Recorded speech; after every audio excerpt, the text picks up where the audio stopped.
Il Noale Calvi, squadra di calcio veneziana del campionato di eccellenza, nel caos, a rischio il prossimo incontro in casa dopo il caso di positività al Covid accertato in un giocatore della squadra avversaria dell'Arcella Padova e incontrato domenica scorsa, per la quale ora è scattato lo stop con la quarantena per tutta la squadra e anche per i contatti del calciatore positivo. Si parla di ben una trentina di persone. Il rischio evidente per il Noale è che possa essere attivata la quarantena per l'intera squadra, così come previsto per i contatti del giocatore. Su tutte le furie manca a dirlo il presidente Marco Del Bianco. E io avevo già deciso di giocare comunque se la partita si disputerà a porte chiuse.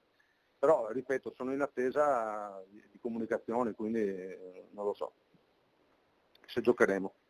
In attesa delle decisioni dell'FIGC, dice, permangono le incognite non soltanto per domenica prossima, ma al pari della scuola per l'intera stagione, con il campionato di eccellenza che dovrebbe aprirsi domenica 27 settembre. Penso solo alla quantità di squadre dalla terza categoria all'eccellenza che tutte le domeniche devono giocare, con tutti i tesserati, tutti i casi che potrebbero verificarsi, eventuali tamponi, quarantene, capisce anche lei che la vedo molto complicata. Con questi presupposti, cioè, secondo me non ha neanche senso iniziare i campionati, cioè, perché potrebbe essere che tutte le domeniche o tutti gli allenamenti si presentano queste situazioni.